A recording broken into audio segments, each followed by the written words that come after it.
Good afternoon. Cabinet today was putting the final touches on the budget. The budget will be presented, as you know, on May the 25th against the backdrop of a strong economy and a positive outlook for New Zealand. We're growing faster than we have for some time, creating more opportunities, adding more jobs. Significantly fewer numbers of New Zealanders are leaving. Skilled migrants, tourists and students from around the world want to come here to experience what we have to offer. And we know that to keep growing we need to invest in infrastructure that supports this growth. That's why Finance Minister Stephen Joyce last week announced the government would allocate $11 billion in new capital infrastructure over the next 4 budgets, in addition to the spending already included in agency baselines. It's the biggest addition to government capital spending in decades. Together with the investments made through baselines and through the National Land Transport Fund, total capital investment over the next 4 years is around $23 billion. This will fund the building of schools, roads, hospitals and prisons. We can invest more because we have a growing economy backed by the government's economic plan. So we now have the ability to make choices and do things we didn't think possible before, including tackling our most pressing social issues. So in a speech in Wellington on Wednesday, I will outline the next steps in the government's social investment program, as well as our updated and strengthened Better Public Services targets. Since we established the targets in 2012, our public service has done an increasingly good job of improving the lives of New Zealanders. We've seen better health and education outcomes, fewer people on benefits, and made it easier for businesses to interact with the government. We want to build on that success, and our new Better Public Services targets will help ensure that we do so. I now want to make some comments on the Pike River story. Last night it was claimed that government had withheld robot footage of workers in the Pike River Mine from the families and the Royal Commission. It was suggested the footage showed the mine was safe to enter, that workers had been well down the drift, and that this countered the expert view that manned entry is unsafe. I can understand the families being upset with this information, but it turns out that the claims are incorrect. Police have today confirmed that Pike families were invited to a briefing and shown excerpts of the estimated 20 to 30 hours of footage from this robot. This happened at meetings in Christchurch and Greymouth in July 2011, ahead of all the footage being turned over to the Royal Commission. The showing was to ensure that the families were not caught off guard when the information was provided to the inquiry. Police have advised that about 30 family and supporters were at each meeting. It's also important to recall that the families had legal representation throughout the Royal Commission, and all of the video footage was available to the Royal Commission. The story also implied that the 2 workers shown were deep inside the mine in a methane-rich environment, and that the smoking or steaming robot countered expert assertions that the mine is unsafe to enter. The Mine's Rescue Trust, whose personnel are shown in the mine, in the video, have since advised the men were not deep in the drift. The Mine's Rescue Trust has advised that their men were working in a container installed at the entrance of the mine, where they were preparing the robot for its journey. The workers, they say, went no further than 2 metres into the mine during that operation. At the time, the drift was inert because it had been pumped full of nitrogen. These events were happening because of the explosions in the mine subsequent to that, which took the lives of the 29 miners and ensured that the environment when the workers were installing the seal in the mine was inert and safe. And the fact that workers had gone in some distance into the mine was of course publicised back in 2012 when it occurred. Solid Energy has also confirmed the footage was part of the information considered when investigating a manned re-entry. A recent request was made by the families for all the video footage in March this year, and that request is in the process of being dealt with so that all the video footage can again be supplied, in this case, to the families. Police are also still looking into the matter, including the release of further information. The fact remains that the video does not change the assessment that the mine is unsafe for manned re-entry. The government, subsequent to a meeting with the families earlier this year, agreed to ask Solid Energy and to fund Solid Energy to explore unmanned alternatives, and that work is underway. It is expected that the technology for that unmanned entry will be decided on in the next few months, while preliminary work on the memorial walking track is also progressing. We understand the wishes of the family for as much progress as can be made. We empathise with their concerns about this particular story, and we remain committed to the work the government has undertaken to do with them. In terms of my activities this week, I'm in Wellington tomorrow and Wednesday, Auckland Thursday, Christchurch Friday. I'll be in Rotorua on Saturday and Taupo on Sunday for the National Party Central Regional Conference. Tomorrow the new ministers will be sworn in and existing ministers allocated their new portfolios, and that will occur here at the Beehive.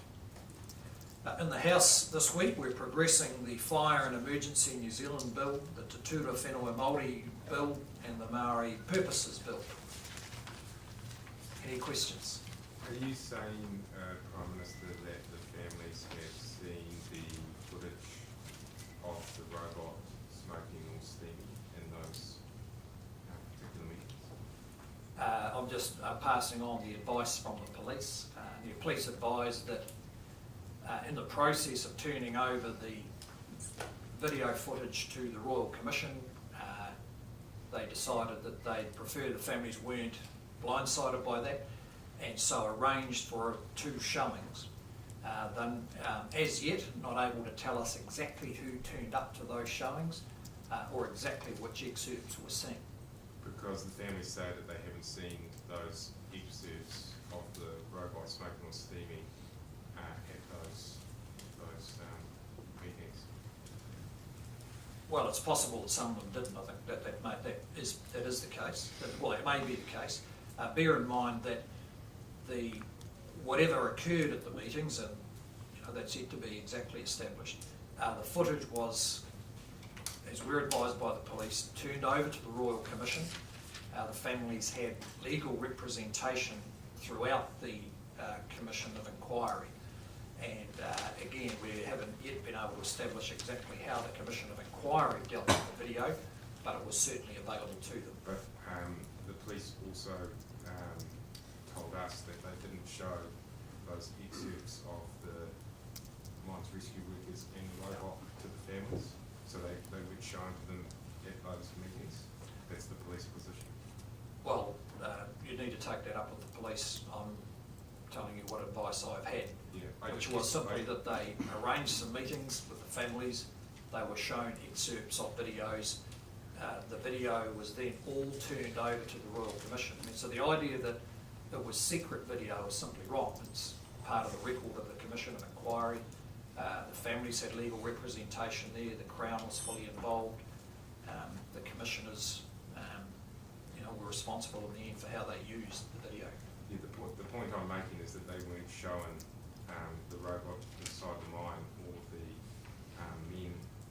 the robot inside the drift, or the men inside the drift, they didn't know they existed. Like they just didn't.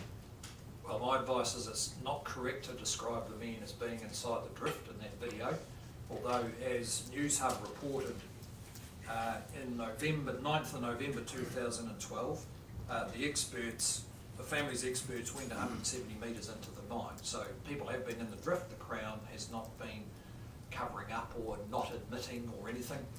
It's been public knowledge for 5 years that people went in the drift.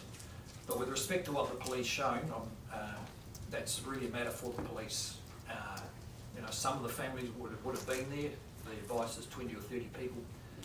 In any case, the video footage was all turned over to the Royal Commission and the families had legal representation there. So do you think that they should have seen these parts of the video that show the robot smoking and steaming? Do you think they should have seen that, or just watch? Because they didn't. They weren't showing it.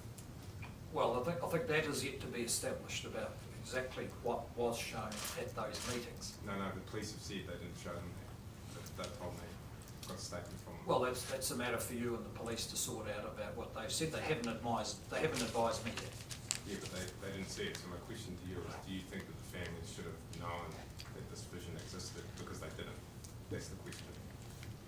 Well, if it'd be great if the families had seen all the video so that they would not have to worry about what they hadn't seen. They've requested it recently, but that's subsequent to it being turned over to the Royal Commission, where the Royal Commission of Inquiry had every opportunity to use the video in any way that it wished, and the family had legal representation present in that inquiry all the way through. So if they couldn't see it themselves, the legal representative had the opportunity to ask for it, to see it, to excerpt it, whatever. It's possible though that given the description of what the video is, that any number of people didn't regard it as determining anything in particular. Right. So do you think that video, that story last night made it look like the mines rescue blokes were right down the drift with the robot? Well, I mean, people can look at the story and draw their own conclusions. And on your advice, what were they doing? What sort of container were they in?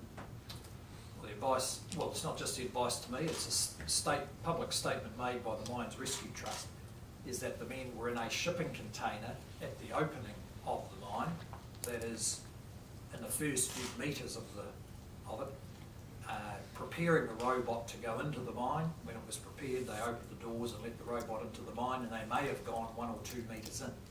But in a sense, that's the fact is people have been in the earlier lower part of the mine because there were seals put in and removed and so on. There's been quite a process going on there in the first 100 to 300 metres of the mine.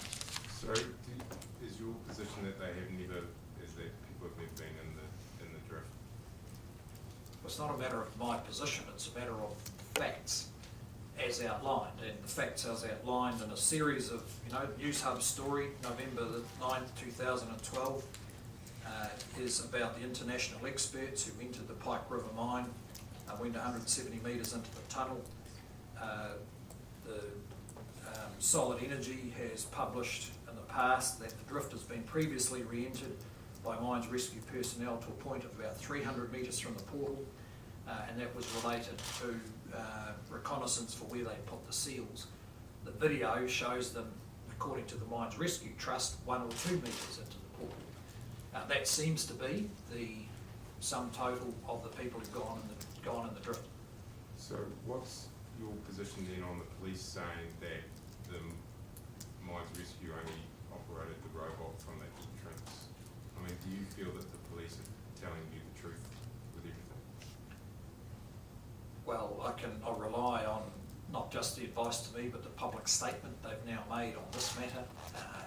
You need to talk to them in detail about exactly what they meant by, by every sentence. But I'm with the advice that I've seen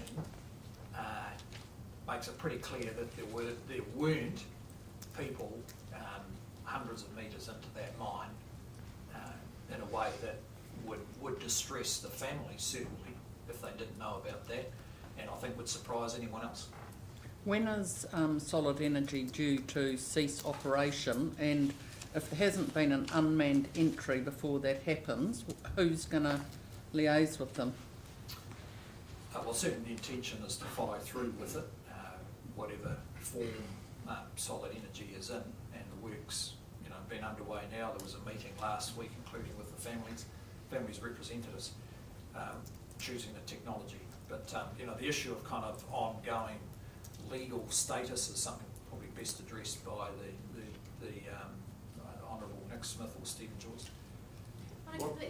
What is the government's position on the robots smoking and steaming and what it says about the inert atmosphere of the mine, and whether it's what is the government's position on the robots smoking or steaming and what it says about the inert atmosphere of the drift? Well, again, it's not a matter of the government's position.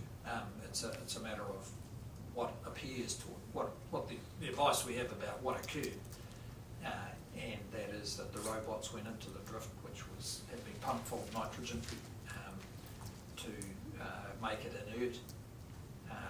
It would have been a different story if the mine was as it is now, that is full of methane, with the possibility of the presence of oxygen, which would have led to the mine exploding under those circumstances. On a completely different issue, and there's been a bit of a backlash against County Council's proposal to rename 7 roads in its region Maori names. What do you think of that, given that you've been learning a bit more? Well, it's up to the Kapiti District Council. That's why you have councils, to make local decisions that reflect the desires of the local community. Are you disappointed there's been a backlash though? Oh, it's just an argument over names of roads. I don't think there's anything particularly special. But do you support the decision to rename them? It's a matter for the council. We'll That's why we have councils, precisely to make these decisions with their community and without central government. But do you think that there is any credence in the argument that these names are too hard to pronounce and that they shouldn't be street names? Well, that's probably something a council would take into account because it expects the community to use the names. You mentioned you're putting the final touches on the budget, and I think you mentioned schools, roads, hospitals and prisons as attracting new infrastructure spending. Stephen Joyce mentioned housing the other day. You've got an idea of how much government investment is going to be going towards larger scale house building programs yet? Well, look, we've always said that the government would be doing some larger scale building, and that'll unfold on the way through to the budget. Any ideas from today's cabinet meeting? Billions, 2 billions, 3 billions, tens of billions? That'll unfold on the way through to the budget. We're going to be on a bit of this kind of question and answer thing for the next 2 or 3 weeks, but we've always said there'd be significant house building. There already is underway. You can see it in Northcote, in Tamaki. Housing New Zealand's talked about other projects, and it's required partly because Housing New Zealand owns so much land in Auckland. It's got the opportunity to densify it, and partly because there's ahead of us a lot of the housing stock coming to the end of its economic life. Have you got an idea now of the proportion of government funding and maybe private injections? Oh, that'll unfold on the way through to the budget. And is the majority of this going to be in Auckland? Well, there's certainly more pressure in Auckland, but there's a need for it right across the country because of the age of the stock and also the opportunities for denser housing in the other faster growing areas. Jobs figures are out later this week. What are you expecting? Oh, I'd expect they'd be, reasonably good, given that the economies, the GDP figures have been fairly good, but soft towards the end of last year, picking up again this year. And there's a fair bit of confidence around. As I get around, I've just come across so many businesses who are looking for people. The issue with the unemployment figures is always whether people who don't have jobs have the skills for the jobs that are available. And what we do know is that some areas like construction, with all the record house building, very large pipeline of infrastructure investment, they're going to be looking for skills. Just back to Pike River on that drift, Tony Coxron today says that the West Coast community needs credible information about the rockfall around the 2,000 metre mark. How widespread is the cave in there now, and has it grown to the best of your knowledge in recent years or months? Well, we have the same information as anybody else. That's part of the intention, well, it is the intention of the unmanned entry. So what come out of the discussion with the families was that we weren't able to meet their expectations about instructing a manned entry because of the assessment that the mine is unsafe for them. But we all recognise that the technology has improved significantly in the last 6 years. So there's an opportunity to get a better look than you would get from the cameras coming down through the shafts or from the robots. I mean, even that technology has improved a lot. So in that sense, the focus on the video simply highlights the next step, and that is the opportunity to get a better look with the safety of unmanned entry. Ultimately, how do you plan to bring closure to the families of the Pike River 29? Oh, look, I think that's going to be very difficult. I mean, these are people who lost their sons and their brothers and their fathers, and any time you meet with them, you can see the grief. So we can do our best to get as much information as possible for them without taking the risk, fairly significant risk, of sending other people into an unsafe mine where they could lose their lives as well. I mean, a mine explosion is a bit of a binary kind of thing. You have one or you don't. You don't get little ones and come out with a broken arm. You either come out safely or you come out dead, or you don't come out because you are dead. So that's understandably frustrating for the families. But we'll, do our best to work along with what's possible, and the next possibility is this safe unmanned entry. And I don't think, we don't pretend that that's going to bring closure for people who are suffering real grief. Prime Minister, have you had any advice about whether or not, with the breakdown of ISIS and international fighters returning home, that New Zealand will be any risk on returning foreign fighters? Oh, it's a risk which, along with our partners, we keep a close eye on. And if it eventuates, we have the capacity through our border control system to pick people up, and powers under the relevant legislation to deal with it. Have you been made aware of any specific risks? No, not recently. Did you do anything special in Cabinet today to farewell Pike River and Mary McKelly? Yes, we did. And we'll do a bit more this evening. Turns out Murray McKelly is one of the longest serving ministers since the 1960s. He was minister longer than R.D. Muldoon, probably exceeded only by Brian Talboys and Hekia Parata, both in quite different ways. Hekia Parata was a very short, relatively short, high impact service as a minister. Both of them have been excellent ministers. I'm very fortunate, though, to have sufficient talent in the Cabinet and in the caucus that as they move out, we can replace them with people who we're very happy to see on the job. What did you do then? Oh, we just had a chat, told a few stories, had lunch, and we'll have a few drinks tonight.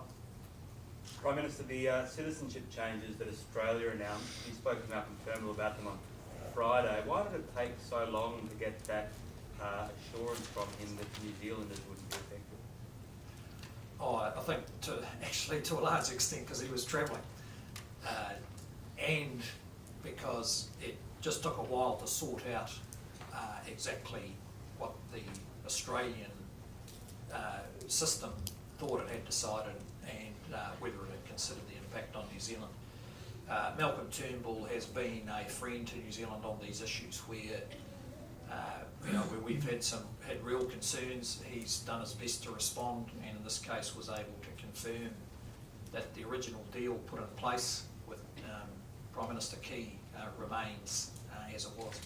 You get the impression that the Australian system hadn't even thought about these Kiwis when they made that announcement? Well, we just wanted to check whether they had or they hadn't, and certainly Prime Minister Turnbull did, and was able to confirm the arrangements were as he agreed. But did they know about the possible impact before they made the changes, or did they have to go back and think about it after? Well, you'd have to ask them that. We were quite satisfied with the discussion with Prime Minister Turnbull. Do you see a time, Prime Minister, that we'll be treating Australians in this country the same as they treat Kiwis in their country? Oh, look, I think unlikely. Why? Well, look, we benefit from the relationship. We're welcoming to Australians. It's good to see a few more of them moving this way in recent years. And it's just border control and issues around citizenship are important and intensive in Australia, and we approach them a bit differently. Did Cabinet give any advice today on Donald Trump's tax plans and what impact they could have for New Zealand? No. Have you had any advice on that? I've just seen what the outline of the plans are, and of course there's a pretty intensive political process ahead of them, and they may or may not get there. Are you worried though that there seem to be some protectionist forces, for example, blamed for the Kiwi dollar taking a bit of a hit over the last 24 hours? I mean, you're worried that there is that trend starting to emerge? We've always thought that one of the bigger risks to this economy, but also to the world trading system, would be the US following through on some of the more protectionist rhetoric, and we've yet to see just how far they go. We are confident that in the long run, the interests of their economy are best. They would see that the interests of their economy are best served by being open to trade and investment. Are you welcoming the Kiwi taking a bit of a hammering? Well, there'll be a lot of number of exporters out there keeping an eye on it. Of course, they don't get a benefit unless the Kiwi stays a bit lower. But I think it's been a common view that Kiwi dollar in the sort of 66 to 70 range is pretty sustainable for our exporters. And look, as I get around, I see some real confidence in the export sector. It's fantastic to see businesses thriving. In terms of tax cuts here, activist user today has said Stephen Joyce has joined the socialists, unquote, by not promising a cut in tax rates. What's your reaction to that? Well, it's what you would expect from ACT. You would expect that to advocate a much more robust tax reduction policy, and to be fair to them, generally they also advocate for reductions in expenditure, which shows some integrity in their position. You still expect them to vote confidence and supply on the budget, though, even though they've got reservations about its socialist nature. Well, we can always tell them the alternative kind of socialism's a lot worse. Where will the new Minister of Foreign Affairs' first trip be? Actually, I'll have to check with them about that. The current minister has done a pretty thorough job of getting around the whole range of people with whom he's built up relationships, and I understand he and the new minister had a discussion in the last few days about what might work best, and I'll be consulting with him once he's sworn in. Prime Minister, in relation to the Ministry of Transport fraud involving Joanne Harrison, every couple of weeks it seems new revelations come out. Given the ongoing revelations and the likelihood that there may be more to come, why does the government still have faith in the Auditor General, Martin Matthews? Well, there's no evidence that either the Auditor General, previous or current, haven't done their job properly. In fact, the ongoing revelations, I think, demonstrate that the system, one way or another, in New Zealand catches people. We have very high standards in our public service, high standards of professionalism and transparency, and this is, this particular story, I think, is typified by how unique it is. It took 3 years and $720,000 before she was caught, though. Is that satisfactory? Well, it would be much better if that didn't happen, and I would expect that the checking systems have tightened up. There's always a bit of a balance here. You get, people who commit this kind of crime can often be quite cunning, persuasive people. On the one hand, on the other hand, you don't want to burden the whole system with endless checking in a way that means they can't get on and do the job. It's a constant balance. About 10 days ago, it was reported that Harrison's husband, Pat Sharp, was hired. Concerns were raised with an as still unnamed Ministry of Transport Senior Manager, we've had no response from questions that we put 10 days ago clarifying that who knew about this and why was not enough done to address those concerns at the time they were raised. This is obviously the new allegation specifically about Pat Sharp. Yep. Well, look, those are reasonable questions, and I would expect that someone's going to be able to answer them satisfactorily. Would that be the Auditor General or the Minister or the Chief Executive? Well, and also the State Services Commission, who oversees standards in the public service. Okay, thanks very much.